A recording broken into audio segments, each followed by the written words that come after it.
Ya, kita akan masuk ke topik yang berikut. Eh, pernahkah merasa ingin menyerah di dalam Pernahkah merasa ingin menyerah di dalam pengobatan? Ah, mungkin saya apa ya terbentuk ke karakter seorang pejuang, makanya hampir saya katakan bahwa tidak ada perasaan untuk mau menyerah. Kenapa? Karena saya sudah uh, terbentuk ya dari karakter seorang pelaut. Kalau Anda pernah dengar ungkapan bahwa nenek moyangku itu ada pelaut, dan seorang pelaut itu dia sangat kuat sekali, harus menghadapi gelombang badai di tengah laut, dan ya itu butuh sebuah keberanian. Iya, saya bilang keberanian ya, tingkat ya tinggi, dan itu membuat saya agak ya hampir menyerah. Di kamus itu saya tuh hampir tidak ada, saudara, karena saya tahu bahwa perjuangan itu dia butuh sebuah keberanian, dia butuh sebuah nyali, dan saya harus menjadi seorang pemenang ya.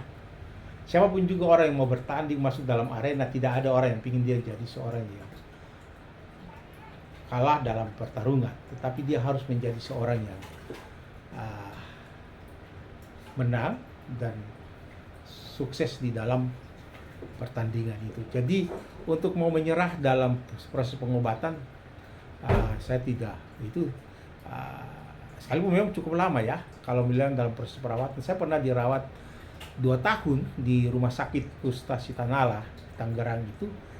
Saya dirawat 2 tahun, rawat nginap ya, saudara, rawat nginap ya. Kita udah hidup ya di dalam perawatan itu ya, cuci pakaian sendiri ya, kita sudah seperti di rumah, jadi gosok pakaian sendiri. Dan di situ jadi rumah sakit memberi obat, tapi ya keluarga yang harus ya akan datang besuk, membawa kita punya kebutuhan seperti kita sabun untuk mandi, sabun untuk menyuci. Dan itu proses 2 tahun ya. Dan 2 tahun di dalam rawat itu memang kadang-kadang dia butuh ketekunan. Tapi rupanya bukan saya aja, ada teman-teman yang sudah 5-6 tahun masih di rumah sakit aja gitu. Jadi itu sebuah proses yang harus saya jalani, dan memang dibutuhkan sebuah uh, apa keberanian dan ketekunan. Karena saya bilang ya, mungkin saya pernah bahwa badai itu pasti berlalu. Nah, Anda harus menerobos badai itu, atau Anda akan mau dibawa oleh badai itu.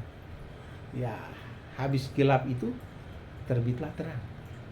Jadi ya, gelap itu dia akan datang, tapi gelap itu dengan seiring waktu berjalan, maka dia akan melewati waktunya, dan saya masuk kepada terang. Jadi ada hal-hal yang membuat saya menjadi semangat di situ.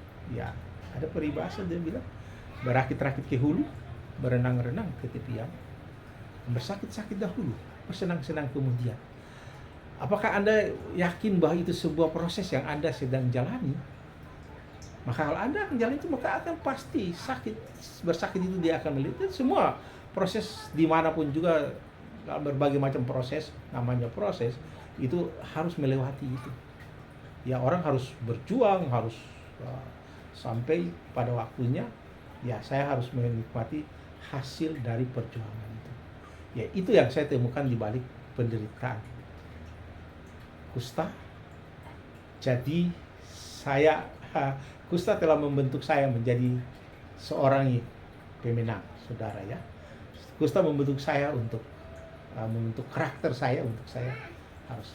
Dan disitulah ya, kalau saya mau bisa bilang, orang bertanya, sebenarnya Anda bangga sekali menceritakan pengalaman Anda sebagai seorang penderita. Iya, karena dalam penderitaan kusta itu saya boleh menemukan sesuatu yang sangat berarti bagi diriku, sesuatu yang berarti bagi masa depan. Dan saudara, seperti apa itu? saya di rumah sakit Opname dan ada seorang teman apa penjerawat juga, dia seorang dari China, suku Chinese, badannya besar sekali dan dia ya dari segi materi mulai kecukupan, jadi dia tuh suka berlangganan koran. Nah, koran-koran pada waktu itu banyak sekali karena apa, dia langganan dan tiap habis baca dia kasih buat saya baca. Jadi saya orang yang haus akan informasi ya. Jadi pada waktu itu tahun 90 itu mungkin saudara yang kalau tahu pada waktu itu adalah perang Amerika menyerang Irak. Dan disitulah pergolakan dan pertarungan diplomasi, politik dan segala macam. Dan saya berusaha untuk menangkap semua itulah, dan itu saya sering berdiskusi dengan dia, berdiskusi sama dia. Itu bapak, dia sudah lebih senior dari saya dan dia senang berdiskusi karena ya kalau untuk membicarakan tentang politik dunia, saya orang yang paling tertarik untuk hal itu. Dan ada beberapa argumentasi yang saya sampaikan buat dia dan dia senang sekali.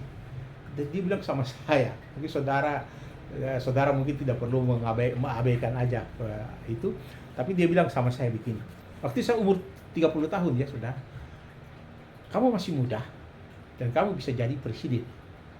Nah, saya senyum aja karena saya tahu bahwa apa yang dia katakan itu memang itu tidak salah ya, tapi ya saya bisa, dan kalimat seperti itu saya sudah dengar 2 kali ya saudara, ketika saya pernah ditahan 300 hari di penjara dan lagi sakit-sakit juga.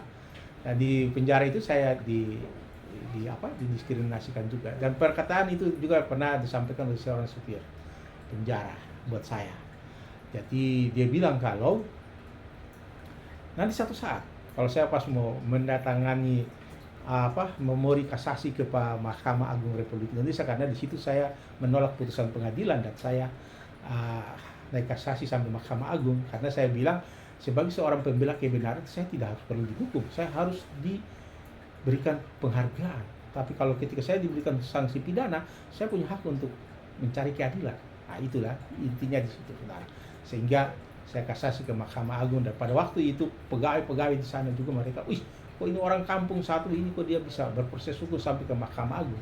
Dan memang tidak pernah orang di dalam penjara tahanan itu, rumah tahanan itu berproses sampai ke Mahkamah Agung. Nah, cuma saya satu-satunya pada waktu itu yang orang pertama mengisi buku register ya. Dan saudara, itulah hal yang saya dapat dari apa?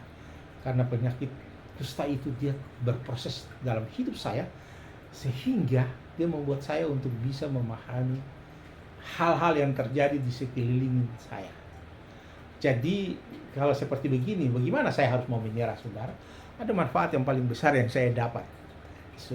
Jadi saudara, dalam hal ini memang kita menjadi seorang mental pejuang. Mungkin saudara lihat di belakang lukisan di dinding saya ini ada burung Garuda dan ada seekor macan yang lagi diam dan tenang ya. Saya sengaja membuat ini supaya ini memberikan makna tersendiri bagi saya. Kalau burung Garuda itu simbol negara kita, dan dia hanya ada di ruang sidang pengadilan. Ya, kalau saudara datang itu dia terpampang sendiri buat tempat orang mencari keadilan.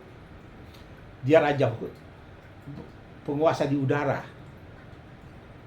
Kalau harimau ini harimau apa macan ya sebutannya, dia raja hutan dan dia lagi diam dan tenang mengamati semua apa yang sedang terjadi.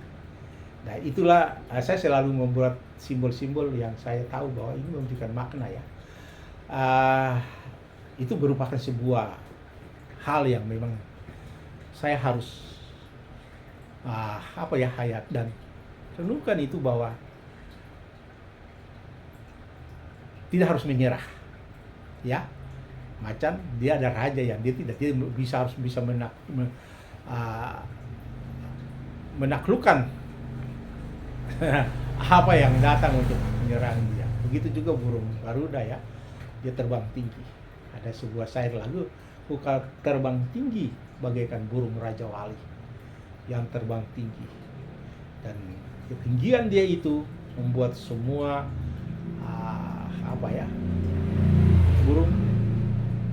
dia sebagai penguasa di udara. Jadi saudara, kalau saya ditanya pernah nggak merasa ingin menyerah dalam pengobatan, saya boleh jawab secara singkat bahwa saya tidak pernah terlintas di dalam pikiranku bahwa saya harus menyerah. Karena kalau saya menyerah, berarti saya menjadi orang yang gagal dalam perjuangan. Ya, saya kira itulah video berikut yang saya sampaikan buat teman-teman semua untuk dapat, ya saya hanya ingin membagi pengalaman bahwa kita menjalani ini, ya kita harus happy karena habis gelap itu terbitlah terang. Terima kasih.